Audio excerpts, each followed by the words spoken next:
You might remember a video I did a while back defending rationality rules against a mob of insanity which was initiated by a post from the atheist experience. Now, even though Stephen and I disagree on the existence of God, I was glad to defend him because I thought he was unfairly criticized and unjustly accused of making ignorant and transphobic statements in videos. For those who aren't familiar with rationality rules, it's a popular YouTube channel run by the atheist Stephen Woodford, who's known for allegedly debunking views and arguments, usually religious ones. And a recent video of Stephen's featured him objecting to the first premise of William Lane Craig's rendition of the Kalam cosmological argument. Now, for the record, whenever I hear YouTube atheists claiming to debunk the leading professional philosophers in the world by pointing to simple logical fallacies, I automatically become pretty skeptical. I mean, philosophers are trained masters of logic. And so to suggest that these fallacies were somehow overlooked by all of the leading atheist philosophers who spent their entire lives looking for problems in the arguments for God's existence, and these fallacies somehow escaped all of the thousands of professional philosophical journals that published the arguments, makes me instantly skeptical that these YouTubers debunked them by pointing to simple fallacies that were hidden in plain sight all along. To be honest, I don't even see how an atheist can believe that that's possible, while at the same time denying some sort of divine miraculous intervention. But maybe this time is different. Why, you ask? Well, Stephen is also the creator of the card game called Debunked, which focuses on logical fallacies and using those fallacies to debunk theistic and Christian arguments. So if any popular YouTube atheist can use logical fallacies to object to the arguments put forth by one of today's leading philosophers in the entire world, it's probably Stephen. That's the good news. But the bad news is, he seems to be the most qualified to do so. Why is that the bad news? Well, there'll be two parts to this video, and in these videos, we'll be taking a look at Stephen's objections to the first premise of William Lane Craig's Kalam cosmological argument. Will rationality rules be able to object to Craig without breaking the rules of rationality? Or is the only hope of him defending himself to his subscribers pulling a card from his own playbook? The discard card. It says, "No intelligence allowed. You there, stop being rational. You just need to have faith." Which leaves us with the obvious question of, do we need to sacrifice rationality to maintain faith in Stephen's ability to debunk the pros? Well, let's find out.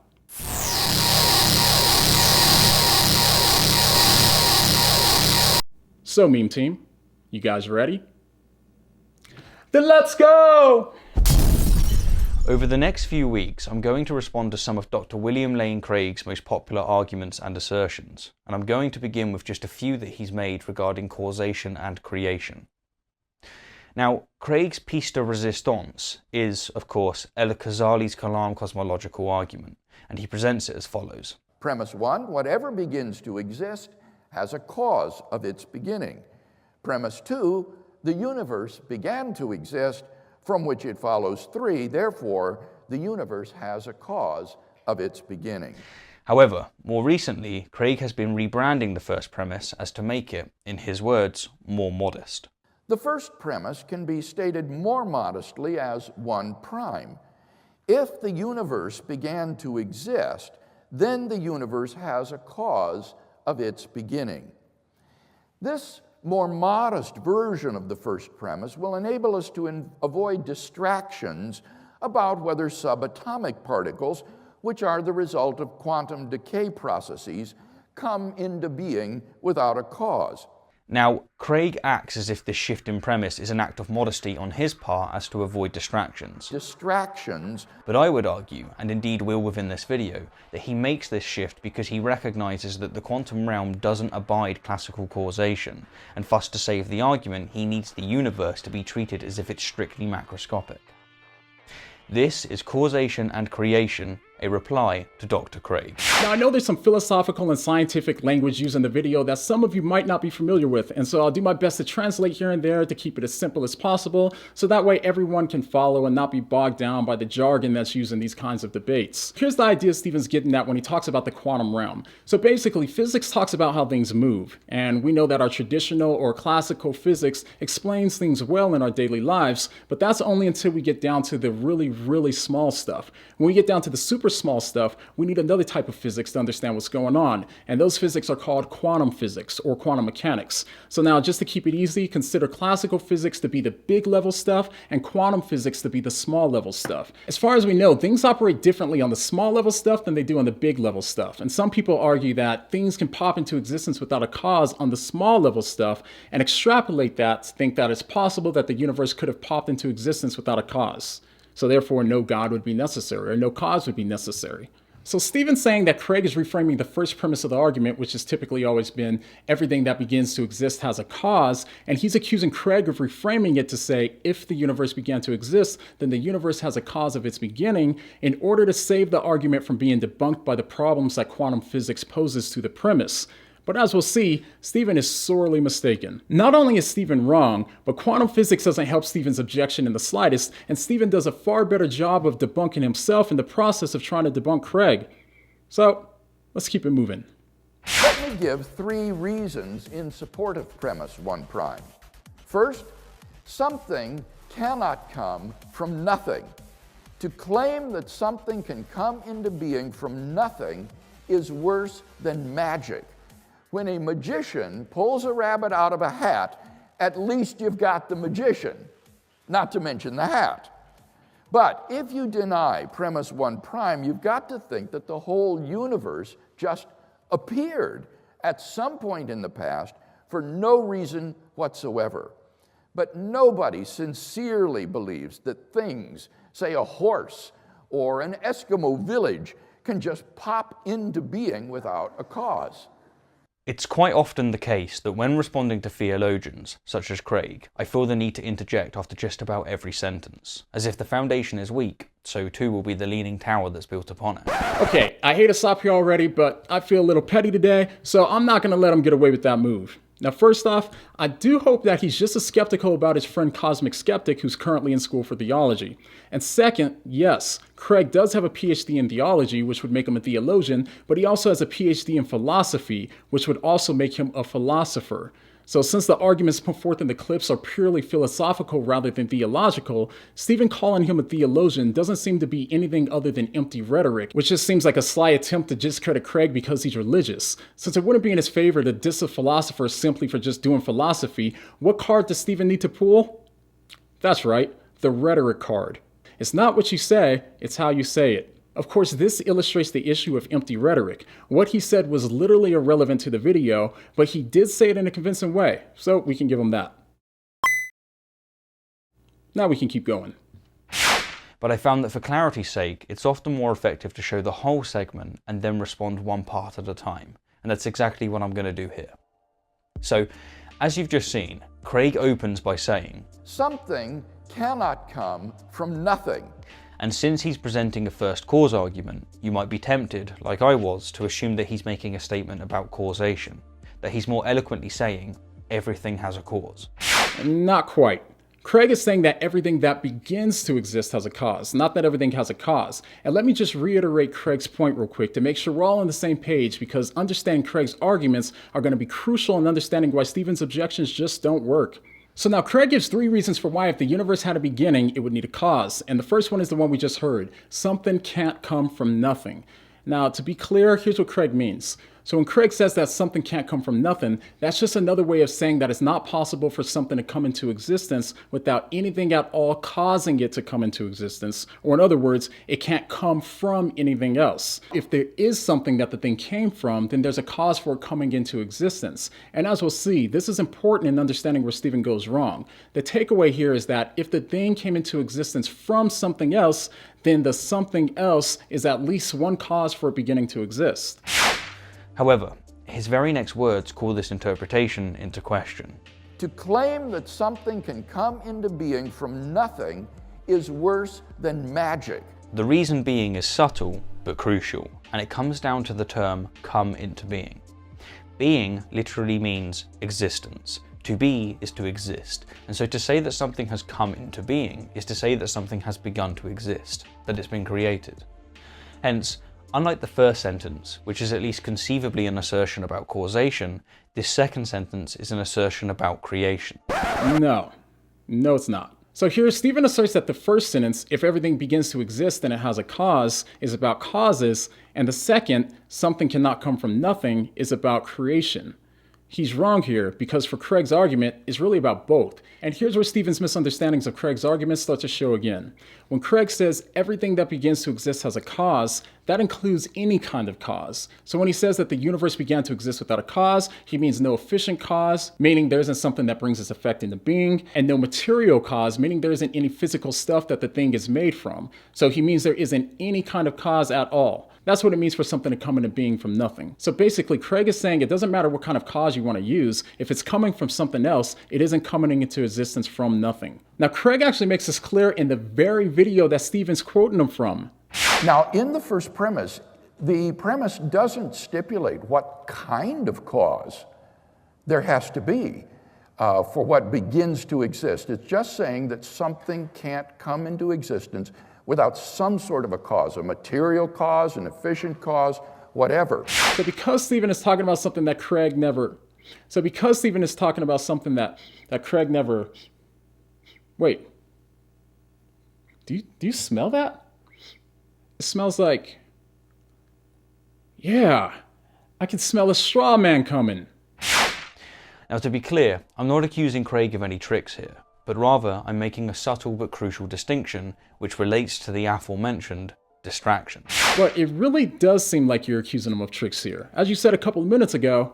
Now, Craig acts as if this shift in premise is an act of modesty on his part as to avoid distractions, but I would argue, and indeed will within this video, that he makes this shift because he recognises that the quantum realm doesn't abide classical causation. Yeah, seems like an accusation to me, but maybe I'm missing something.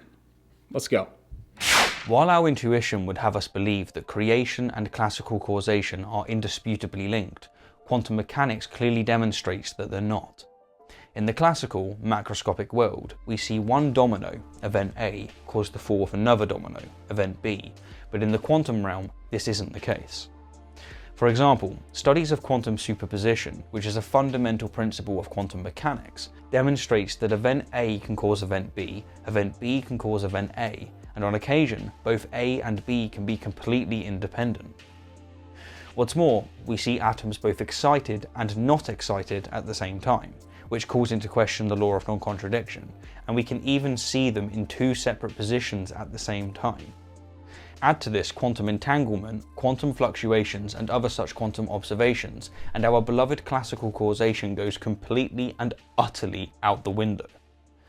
As Sean Carroll puts it, at a fundamental microscopic level, all we can say is that there are patterns between events. The macroscopic human-scale concepts of cause and effect only emerge when you have larger collections of particles like humans.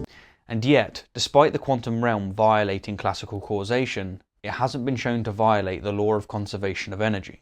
Every atom is accounted for. Everything, so far as we know, is created from already existing material. Hence, we have some things, in fact, billions of things, coming into being, that is, creatio ex materia, without a classical cause, and perhaps without even a cause at all.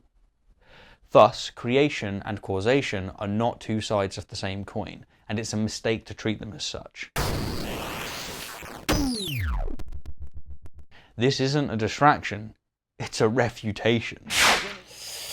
Oh boy, where to start?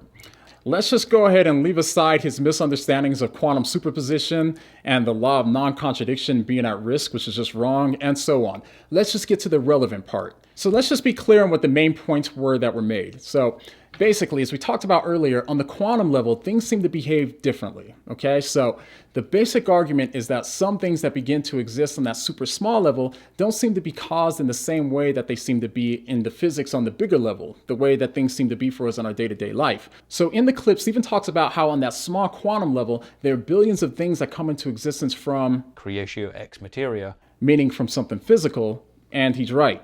And then he says, without a classical cause, meaning that they don't have the same type of cause as the causes that we see on the big stuff level. And he's right there as well. But then he seems to just randomly pull something out of his card stack when he says, and perhaps without even a cause at all. Yeah, here he's just wrong. The things talked about in quantum mechanics are always coming from pre-existing physical stuff. So that means they'll always have a cause, a material cause. So they don't just come into existence from nothing. Debunk. The card here that Stephen seems to have pulled from his card deck may be this one, the Unwarranted Assumption card. The purpose of using this card is when the conclusion of an argument is based on one or more unfounded premises. Now, it's not as much of premises here, but the unfounded assumption is to assert that, and perhaps without even a cause at all, which is just literally false. And then Stephen says, this isn't a distraction, it's a refutation. No, it's a straw man. Stephen seems to take this to mean that Craig's premise fails because causation and something coming into being, which Stephen calls creation, are not two sides of the same coin. Since Craig never made that argument, and because it's not implied in Craig's argument, then the objection literally doesn't attack a single thing that Craig said in any of the clips that Stephen showed. Craig never said that creation and causation were two sides to the same coin in whatever sense that Stephen has in mind, because Craig's use of causation includes things coming from pre-existing physical stuff, meaning a physical cause. So Stephen trying to make a distinction between causation and creation is irrelevant because in both cases, Craig is referring to any kind of cause. So the actual relation of creation and causation isn't threatened by anything that Stephen said about quantum mechanics. It's literally irrelevant.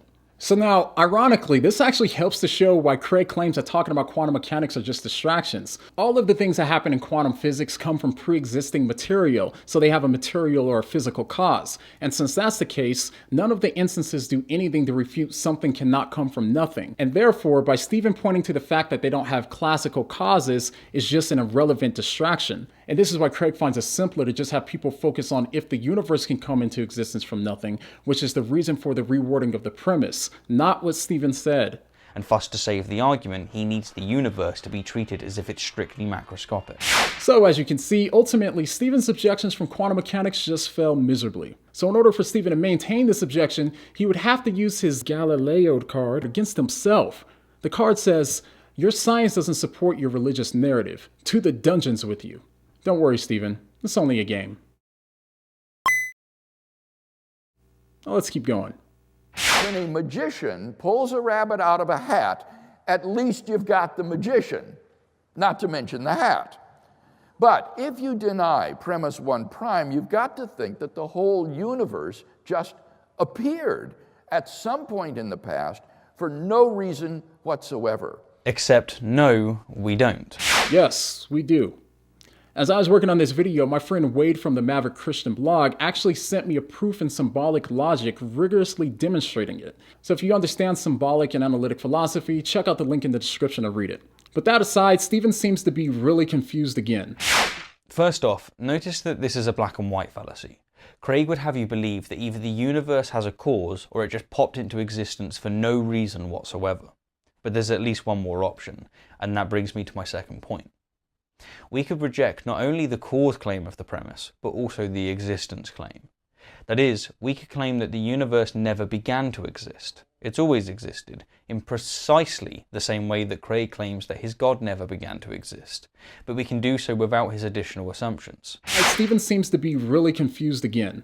He accuses Craig of giving a false dichotomy, meaning that Craig is acting as if there are only two options, but in reality there's more than two. So what is this dichotomy that Stephen accuses Craig of giving us? Stephen says that Craig would have you believe that either A, the universe either has a cause, or B, the universe just popped into existence for no reason at all. But can you show me where Craig gave that dichotomy in any of the clips that Stephen showed? He doesn't in any of the clips, and it's not implied in Craig's premise either. So let's hear Craig's first premise again. If the universe began to exist, then the universe has a cause of its beginning. Now here it seems that the dichotomy is pretty clear, and it's not the one that Stephen just mentioned. The dichotomy seems to be that either the universe began to exist or it didn't have a cause. So for Stephen to object by saying that it's possible that the universe didn't begin to exist, that doesn't even object to the premise, because saying that the universe didn't begin to exist isn't even in conflict with the claim that if the universe began to exist, then it has a cause. If the universe didn't begin to exist, then it wouldn't have a cause. So I think that the confusion here is that Stephen seems to be mixing up the justification for the premise with the actual premise itself. If the universe began to exist, it has a cause is the premise, and something cannot come from nothing is actually justification for the premise. So that's why I think Stephen is probably confused here. Now to be clear, Craig argues that the universe did have a beginning, but that's on the other premise of the argument, not the one that Stephen's objecting to. Debunk. So not only did Stephen have to use a straw man to attack the premise, his objections didn't even apply to the premise, and to make it even worse, his objection is consistent with the premise that he's trying to refute. So yeah, that's pretty tough. But maybe here Stephen can use his informed card on himself. It says, think about it. You know, when you think about it, what you just said is absolute nonsense.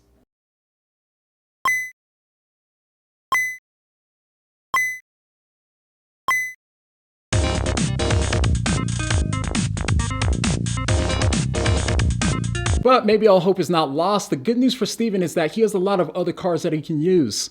But the bad news is, even though we're done here for part 1, in reality, we're only getting started. So hang tight for part 2.